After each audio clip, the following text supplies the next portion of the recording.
नमस्कार, ये है देवांशी प्रोग्राम जो आप देख रहे हैं दूरदर्शन हिमाचल पर। दोस्तों, आप सभी को मालूम है कि इस कार्यक्रम में हम खास तौर पर लेकर आते हैं एक ऐसी महिला को, एक ऐसी गेस्ट को जो कि किसी न किसी के लिए जो है एक आगे बढ़ने के लिए एक प्रेरणा स्रोत होती हैं। तो आज जिनसे मुखातिब हम आपको करवाने वाले हैं वो है डॉक्टर मीनू भास्कर जीवन जी, जो कि एसोसिएट प्रोफेसर हैं अंग्रेज़ी विषय की, और 30 साल का इनका टीचिंग एक्सपीरियंस है। देखा जाए तो बहुत सारे रोल्स जो हैं ये निभाती हैं। एक सोशल एक्टिविस्ट हैं, ये एनवायरमेंटलिस्ट हैं, ये एक घर में एक माँ का किरदार ये निभा रही हैं, एक बीवी का किरदार निभा रही हैं, एक बेटी हैं, एक बहन है। तो ओवरऑल देखा जाए कि नारी के जितने रूपों की हम कल्पना कर सकते हैं, वो कल्पना से भी कहीं आगे बढ़कर ये अपनी ड्यूटीज़ को फॉलो करें। मैम, आपका हम यहाँ पर स्वागत करते हैं। बहुत बहुत धन्यवाद आपका। तो आप के बारे में हम जानना चाहेंगे और भी बहुत सारी चीज़ें, क्योंकि बहुत सारी महिलाएं ऐसी हैं जिन्हें प्रेरणा मिलती है हमारे उन तमाम गेस्ट से जिन्हें हम इस शो पर बुलाते हैं। और ख़ास तौर पर वो जो हमारे गेस्ट होते हैं वो कहीं ना कहीं प्रेरणा का काम करते हैं तमाम जितने भी दर्शक हमारे हैं इस वक्त। और ख़ास तौर पर ये कार्यक्रम है महिलाओं के लिए। तो आप भी महिला हैं, तो ये महिला होना अपने आप में कितना बड़ा चैलेंज है? भानु, मैं आपको ये कहना चाहूँगी, जब आपने मेरी इंट्रोडक्शन दी और आपने बोला कि मैं प्रेरणा स्रोत हूँ महिलाओं के लिए, तो मुझे लगता है when a woman is born, कोई महिला जब वो जन्म लेती है तो वो एक प्रकृति का रूप है और वो अपने आप में प्रेरणा है। उसको किसी अचीवमेंट की, जहाँ मैं कहना चाहती हूँ कि जो नारी है हम शक्ति के रूप में उसकी जो है पूजा करते हैं, उसकी आराधना करते हैं। तो हमारे यहाँ तो शिव शक्ति का कॉन्सेप्ट है और हमारे जो संस्कार है हमें कहते हैं कि, और हम किस तरह से नवरात्रे मनाते हैं साल में 2 बार, तो पूजा की जाती है all around our country, you will find that. तो मुझे लगता है कि जब विमेन इज़ बॉर्न, जिस दिन उसका जन्म होता है उस दिन से वो एक प्रेरणा का स्रोत होती है। घर में वो जैसे आती है तो बोलते हैं जी लक्ष्मी आई है, और ऐसा भी कहा जाता है कि वही माँ जो है वो सुलक्ष्मी होती है जिसकी पहली औलाद लक्ष्मी होती है। तो ये अचीवमेंट्स जब हम कहते हैं तो कुछ अचीवमेंट्स तो ऐसी हैं कि हमने उसको ऐसे गिनाना शुरू कर दिया है, अब हम गिनने लगे हैं, पर ये इन्नेट है एक महिला के अंदर, एक स्त्री के अंदर, एक नारी के अंदर, कि वो एक प्रेरणा का स्रोत है अपनी परिवार के लिए, अपने आसपास के लिए। वो कैसे वो सबको बांध के रखती है, किस तरह से इमोशनली, भावनात्मक तौर पे अपने बच्चों को इंस्पायर करती हैं, अपने बड़ बुजुर्गों की सेवा करती हैं, अपने खेत खलियानों की सेवा करती हैं, अपनी गाय की, और अपने किसी भी रूप में आप देख लीजिए, पशु हैं, पक्षी हैं, इंसान हैं, कोई दीनहीन है, तो हर नारी अपने आप में एक प्रेरणा है, मेरा ये मानना है। बहुत खूब, बहुत खूब। और अपने आप में अगर हम अपने रोल को देखते हैं बीइंग अ वुमन, तो हमें लगता है कि बहुत ही जिम्मेवारी वाला काम कुदरत ने या ईश्वर ने हमें बख्शा है कि सभी की देख रेख करनी है। अब नारी जो है जितनी कोमल है उतनी ही ज़्यादा सशक्त भी है, कठोर भी है हृदय से।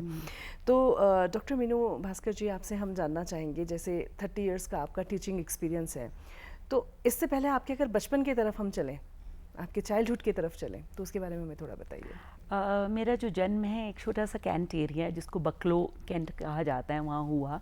तो मेरे पिताजी भी आर्मी मैन थे, तो मैं एक सर्विसमैन की डॉटर हूँ, and now he is no more. और मेरी मदर भी कैंट बोर्ड की के स्कूल में पढ़ाती रहीं और हेड मिस्ट्रेस रहीं, वो भी, उनका भी 37 इयर्स तक वो पढ़ाती रहीं। तो मेरी मदर का मुझ पर बहुत ज़्यादा एक प्रभाव रहा, क्योंकि वो संस्कृत की पढ़ाती थीं और हिंदी पे उनकी बहुत अच्छी जो थी कमांड थी, तो बहुत अच्छा वो पढ़ती थीं। और उनको मैंने हमेशा ये देखा कि वो कोई ना कोई किताब जब भी उनके पास समय होता था तो वो पढ़ती थी, तो इसलिए मैं भी इंस्पायर होती थी कि हिंदी उपन्यास पढ़ना। और हमें बहुत दूर स्कूल जाना पड़ता था, और रास्ते में जो भी आते थे कशमल के पौधे या कई आखरे, तो हम अपना झोले से होते थे उनको फेंक कर हम फटाफट से पेड़ों पे चढ़ जाते थे या झाड़ियों पे चढ़ जाते थे। तो इस तरह का जीवन था। आज हम बोलते हैं ना कि जी जेंडर इक्वालिटी और ये बात, तो उस वक्त तो ये जेंडर का डिफरेंस ही नहीं पता था। हमारे साथ हमारे जो हैं फ्रेंड्स होते थे जो कि मेल्स थे या बॉयज़ थे, तो बड़ी मुझे अब हैरानी होती है कि अब मैं देखती हूँ कि बहुत ज़्यादा प्योर स्कूल्स का प्रचलन है। अगर हम शिमला में ही देखें तो उतना ही मैं ये भी देखती हूँ कि उतना ही वो बच्चे जो हैं इतने कंफर्टेबल नहीं होते जब when it comes to opposite, मतलब जब कोई जेंडर की बात आती है या ऑपोजिट सेक्स की बात आती है, तो वो बच्चे, मतलब हमारे साथ ये बिल्कुल नेचुरल था। वो हम जोड़ने लगे ये सारी चीज़ों को, तो उतना ही हमने उसको ज़्यादा कॉम्प्लिकेट कर दिया, मुझे ऐसा लगता है। तो इस तरह का हमारा बचपन था, बहुत ही सादा और बहुत ही अच्छा। तो ये जो लिटरेचर की तरफ जो आपका रुझान था, तो क्या ये बचपन से ही था? लिटरेचर ऐसा तो मैं ऐसा नहीं कहूँगी भानु कि मैंने एकदम से लिखना शुरू कर दिया कुछ, पर मुझे इतना पता है कि मैं 8th और 9th स्टैंडर्ड से ना कुछ स्क्रॉल करती थी, कुछ ना कुछ ऐसे लिखती थी। तो और फिर उसके बाद मैंने इंग्लिश ऑनर्स लिया, और तो उसके बाद मुझे लगा कि नहीं, एक पूरा जो साहित्य होता है, जो लिटरेचर होता है, वो उसमें जो भी बातें होती, तो मुझे लगता था ये तो मैंने पहले सोची हुई हैं, पर मैंने उनको एक आकार नहीं दिया, है ना। तो इसी फिर लिखती थी। पर ये भी अपने आप में बहुत ही इंटरेस्टिंग फैक्ट है कि आपने इंग्लिश ऑनर्स लिया, इंग्लिश आपका सब्जेक्ट है, लेकिन आप लिखते हिंदी में भी हैं, है ना। तो ऐसा कैसे हो गया, जरा उसके बारे में थोड़ा बताएं। भानु, मैं आपको बोलना चाहूँगी कि जो हिंदी है वो माँ की तरह है। हिंदी भाषा संस्कृत का, उसका जो संस्कृत का प्राकृत रूप जो है हिंदी भाषा है जी। आप जो है आप अपनी माँ से कैसे दूर जा सकते हैं, आप अपने जीन्स से कैसे दूर जा सकते हैं, आप अपने डीएनए से कैसे दूर जा सकते हैं। जो आपका कंफर्ट लेवल है, जो आपका भावनात्मक, जो आपकी रिचनेस है, जो आपका भावनात्मक, जो आपका पूरा परिवेश है, वो हिंदी से ही आता है। आपको अंग्रेज़ी में बोलने के लिए पहले सोचना पड़ेगा, पहले उसको एक फ्रेम करना पड़ेगा, पर हिंदी अकस्मात स्पॉन्टेनिटी है हिंदी में, वो अपने आप ही आपके मुंह से, जैसे हम माँ को देखते हैं तो एकदम से बोल देते हैं माँ, है ना, और घर घुसते ही सबसे, उसी तरह से हिंदी है। तो मुझे इसमें बिल्कुल भी आश्चर्य मुझे ये ज़रूर होता है कि हम लोग कई जो हिंदी के जो, मतलब हम हिंदी भाषी लोग अगर अंग्रेज़ी में लिखें तो वो आश्चर्य हैं, पर अंग्रेज़ी पढ़ाने वाले और हिंदी, क्योंकि वो हमारी आइडेंटिटी, हमारी अस्तित्व है। तो मैं बहुत ही, और हिंदी को में लिखकर मैं अपने आप को बहुत गौरवान्वित महसूस करती हूँ। पर साथ ही मैं ये भी कहूँगी कि मैं बिल्कुल प्योरली हिंदी में कुछ कविताएं करती हूँ, पर एक और जॉनरा है जिसको हम हिंग्लिश कहते हैं। तो धारा प्रवाह ना टूटे, तो आजकल हमारी भाषा ऐसे बन गई है कि जब हम बोलते हैं तो अंग्रेजी के शब्द जो हैं आ ही जाते हैं। तो जब कोई भावना में लिख रही होती हूँ तो जब जैसे जैसे अंग्रेजी के आते हैं तो मैं उसको भी बीच में लेती चली जाती हूँ। इसको हम अपना सौभाग्य बोलें या दुर्भाग्य बोलें, फॉर्चुनेटली और अनफॉर्चुनेटली आज हमारी भाषा बहुत मिश्रित हो चुकी है, बहुत मिक्स हो गई है। हिंदी अब एग्जैक्टली अपने हिंदी के रूप में नहीं है, अंग्रेजी हिंदी सब मिक्स हो गया हुआ है। तो आज की जो जनरेशन को है समझ भी यही आता है। अब अगर हम प्योर हिंदी की हम बात करते हैं, बहुत लिटरेरी हम लैंग्वेज की हम बात करते हैं, तो कहीं ना कहीं वो एक क्वेश्चन मार्क लग जाता है। कुछ हमारा एजुकेशन सिस्टम की आप बात कर लीजिए कि हिंदी को कहीं ना कहीं पर बैक साइड पे, बैक फुट पे रखा जाता है, और कहीं ना कहीं ये कहा जाता है कि आपको अंग्रेजी माध्यम में ही पढ़ना है, और कल को कॉम्पिटिटिव वर्ल्ड में अगर आपको खुद को कहीं स्टैंड करना है तो आपको अंग्रेजी आना बहुत ज़्यादा ज़रूरी है, अदरवाइज आप कहीं पिछड़ के रह जाओगे। तो कहीं ना कहीं हिंदी की दुर्दशा भी होती जा रही है, बट कहीं ना कहीं अवेयरनेस आप जैसे लोगों को देख करके लोगों में आती है कि नहीं, हिंदी अपनी है, अपनी मातृभाषा है, और इसे जो है हमें कभी भी बैकफुट पे नहीं डालना चाहिए, और इसमें अगर आप बात करते हैं, लिखते हैं, तो उसमें किसी तरीके की कोई हीन भावना भी नहीं होनी चाहिए। तो बहुत ही अच्छी कॉन्वर्सेशन आपसे अभी रहने वाली है इस प्रोग्राम के दौरान, लेकिन अभी मैं चाहती हूँ कि आपकी मर्ज़ी से जो आप चाहते हैं कोई भी कविता आप हमारे जितने भी दूरदर्शन पर हमारे दर्शक देख रहे हैं उनके लिए कुछ सुना दें। तो मैं आपके लिए भानु एक प्योरली जो हिंदी में लिखी हुई है एक वो मैं आपको सुनाती हूँ जी। तो अलग अलग जॉनरा में आपको एक ये कविता जो है मैंने लिखी है कि किस तरह से जो एक वर्किंग वुमेन या कोई भी महिला जो है उसका वो किस तरह से उसका जीवन की छोटी छोटी झलकियाँ होती हैं ऐसा होता है कि एक कवि का जो या एक कवित्री का जो माइंड है वो एक कैटलिस्ट की तरह होता है, या उसकी जो भावना, सबसे पहले भाव आता है और फिर विचार आता है। तो अब मैं जा रही हूँ, कहीं जा रही हूँ, और जो भी मेरे एक्सपीरियंसेस हैं वो मेरे भीतर आते रहते हैं, और फिर जब समय मिलता है या कभी कुछ होता है तो वो एकदम से वो अपने आप ही उतर आते हैं बाय रिफ्लेक्स।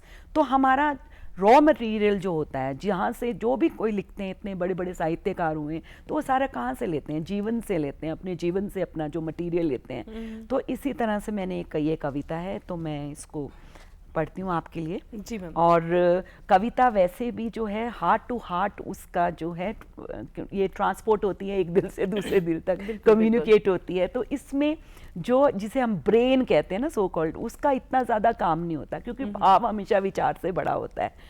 तो ये मैं आपके सामने प्रस्तुत करती हूँ। जी मैम। ये फूल मैंने स्वयं को अर्पित किए हैं उन सभी अवसरों के लिए जो मुंह मोड़ के मुझसे जाते रहे हैं।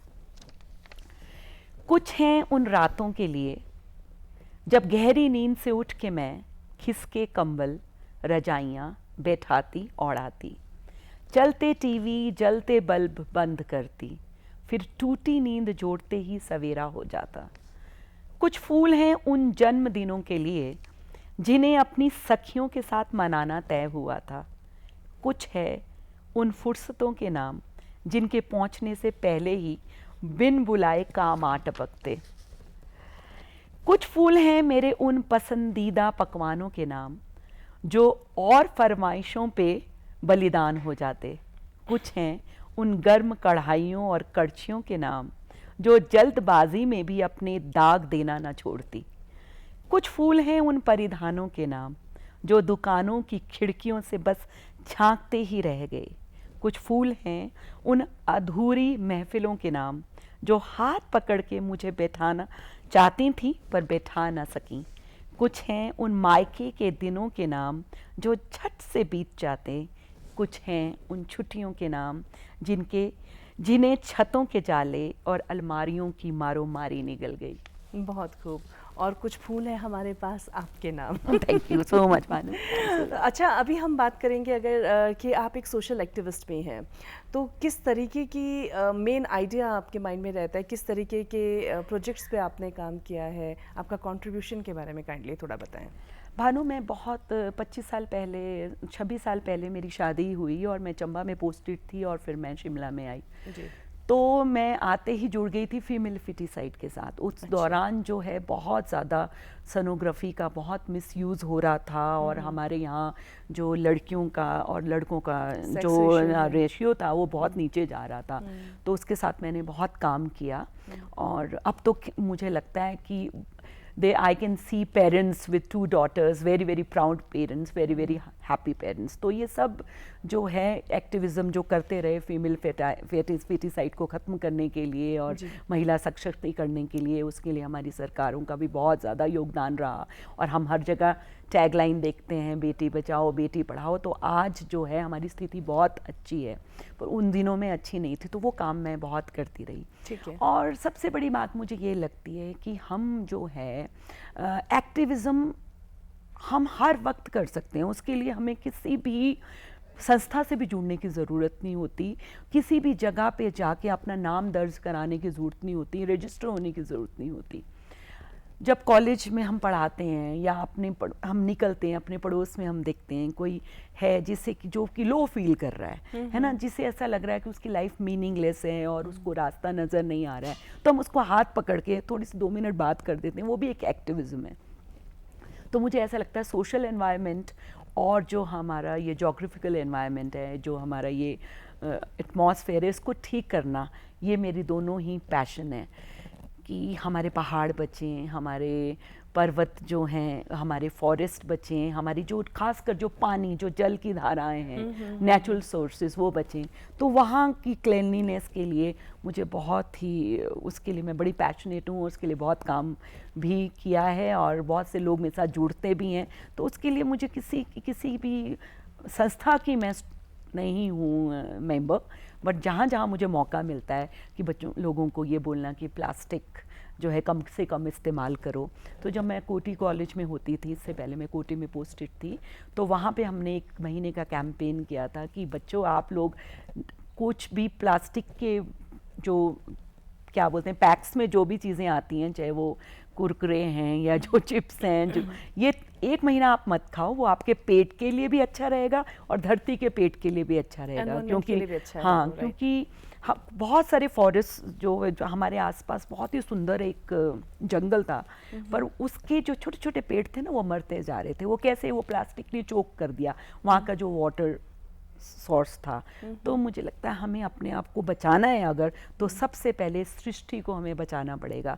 नारी भी सृष्टि का रूप है और सबसे बड़ी सृष्टि जो है, फर्स्ट वर्ल्ड सृष्टि जो है, उसको हमें बचाना ज़रूरी है। तभी ये जो सेकंड वर्ल्ड है, जो एक कॉपी है, जो एक इमिटेशन है इस प्रकृति की, वो बच पाएगी। तो ये दोनों ही मेरे ये पैशंस हैं। और मैं जहाँ रहती हूँ शिमला में, तो लोग मुझे अक्सर जानते हैं और कई बार तो मुझसे एकदम से कन्नी कतरा लेते हैं कि किसी के हाथ में कोई पेपर का रैपर होगा तो वो भाग जाएगा कि यहाँ कूड़ा नहीं डालो, या तो ये सारी चीज़ें हैं और ये मेरा एक पैशन मतलब कुल मिला के ये है मैम कि अगर आपने कोई एक अच्छा काम करना है तो उसके लिए ज़रूरी नहीं बहुत बड़े लेवल पर सोचा जाए, रजिस्टर हुआ जाए या सबके सामने उस चीज़ को ऑन रिकॉर्ड लाया जाए।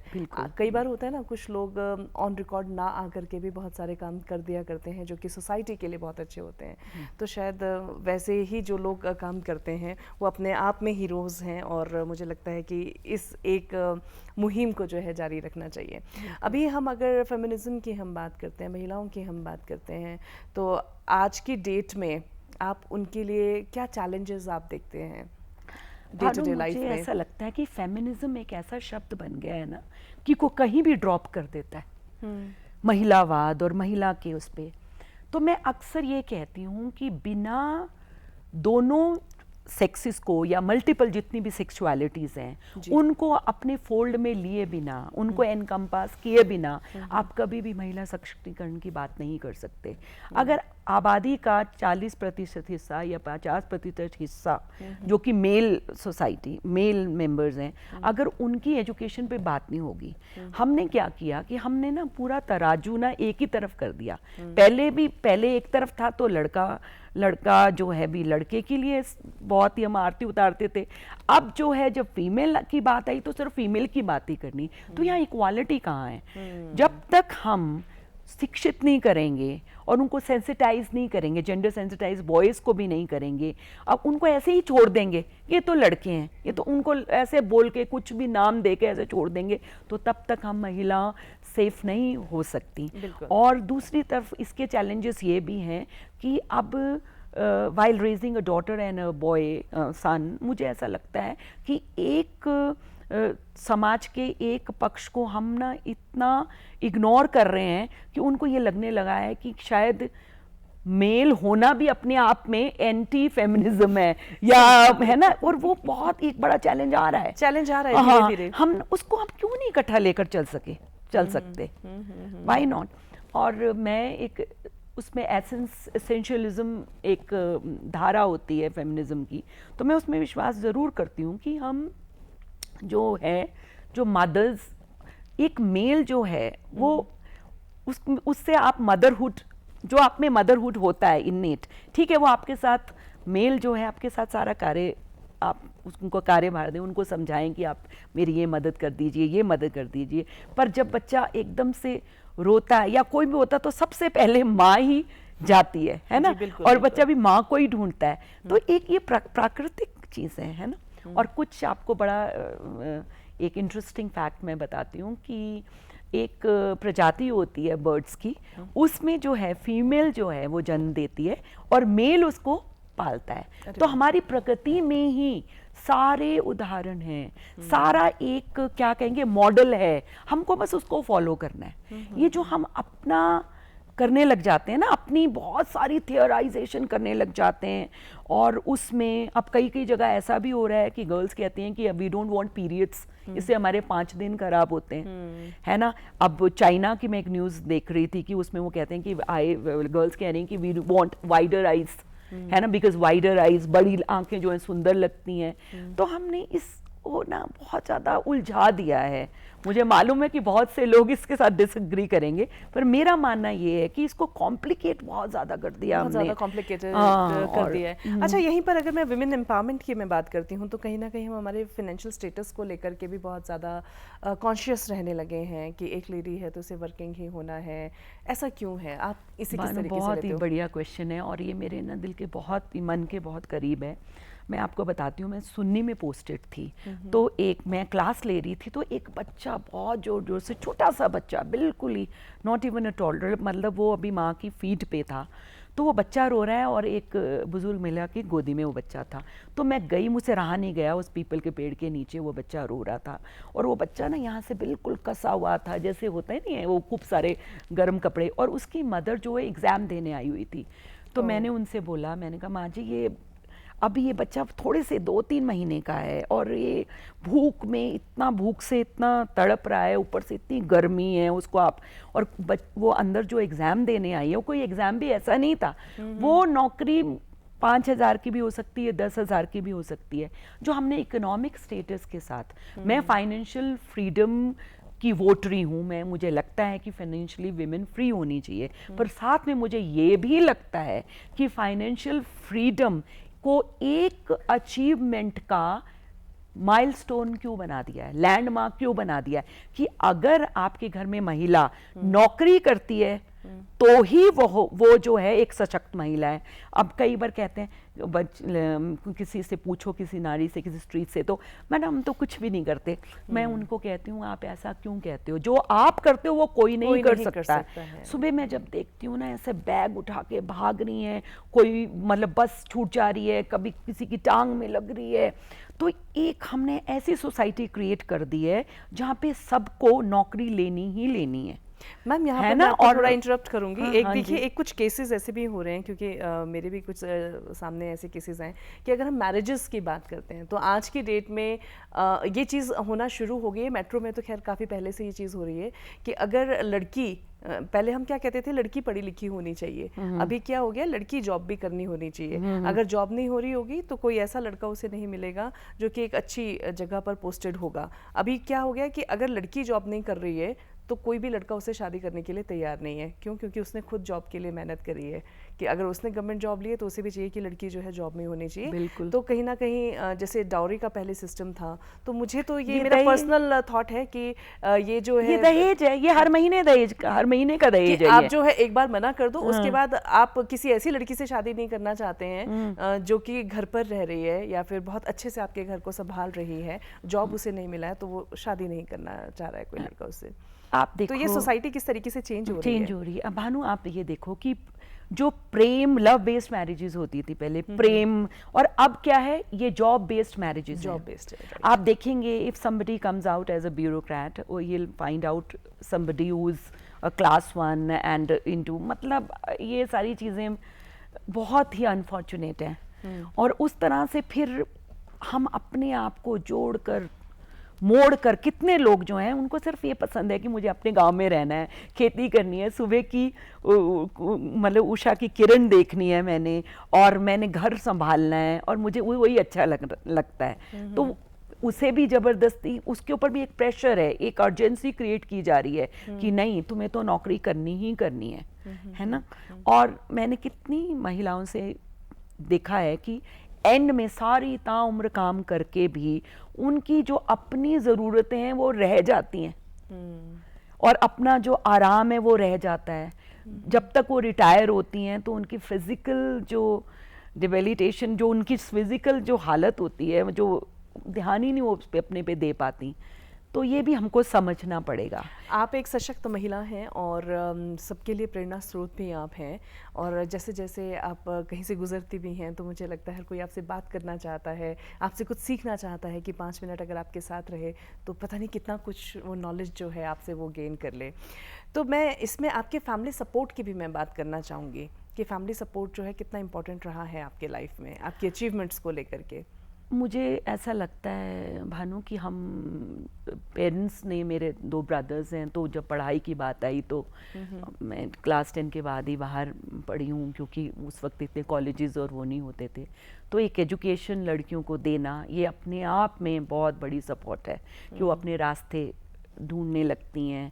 एक रास्ता दिखाना ज़रूरी होता है कि आप उनको रोकें नहीं, वो जो करना चाहती हैं वो करें, है ना। पर उस करने उन ऑप्शंस में एक ऑप्शन ये भी होना चाहिए कि वो जो करना चाहती हैं, ये नहीं कि जो समाज जो है वो मांग रहा है। अब नॉलेज की आप बात करते हो, मैं अगर ये मानूं कि मेरी लाइफ में सबसे इंटेलिजेंट विमेन कौन सी रही हैं, तो मैं चाहूँ, मुझे ऐसा लगता है कि मेरी नानी और मेरी दादी, है ना। एक कोई 5वीं पास थी और एक तो घर ही संभालती थी।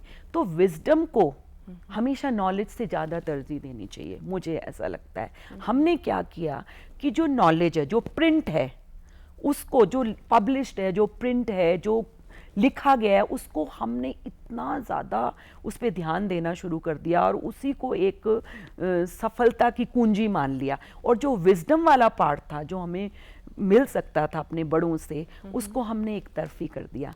आज मैं देखती हूँ कि अपनी भाषा में बच्चे बात नहीं करते ज़्यादातर। अंग्रेज अगर ऐसा होगा तो हैंड नहीं, उसको हैंडू बोल के या हैंकरचीफ बोल के। और ये बातें मैं बुज़ुर्गों में भी देखती हूँ, और मुझे और बुज़ुर्गों को लगता है कि शायद अगर हम इस तरह से शब्दों को यूज़ करेंगे तो हमारी एक्सेप्टेबिलिटी बढ़ेगी और हम भी उनके नॉलेज का हिस्सा बने। तो हम अपने परिवार, जब तक हम अपनी सांस्कृतिक विरासत को नहीं संभालेंगे, है ना, सिर्फ सारे सबके सब हम कल्चर के व्हीकल्स होते हैं, पर उसमें भी विमेन का रोल बहुत बड़ा है। आपको यहीं रोकते हैं क्योंकि समय भी हो चला है। आपके साथ बातचीत करते हुए वक्त कैसे बीत गया पता ही नहीं चला। और अब बिल्कुल आखिरी पड़ाव में इनका एक ही मैसेज हम लेते हुए चलते हैं कि अपने सांस्कृतिक विरासत को ज़रूर संभालें, अपने रोल को, या मैं कहूँ कि अपनी इंपॉर्टेंस का ख्याल आप ज़रूर रखें कि आप इस धरती पर आएँ, आपके कुछ इंपॉर्टेंट रोल्स हैं वो आपने किस तरीके से प्ले करने, उसे पूरा करना है। तो फिलहाल आज देवांशी प्रोग्राम में इतना ही। आप देखते रहिए दूरदर्शन हिमाचल। एक बार फिर से वापस आएंगे किसी नई शख्सियत के साथ आपसे मिलवाने के लिए। फिलहाल दें इजाज़त, नमस्कार।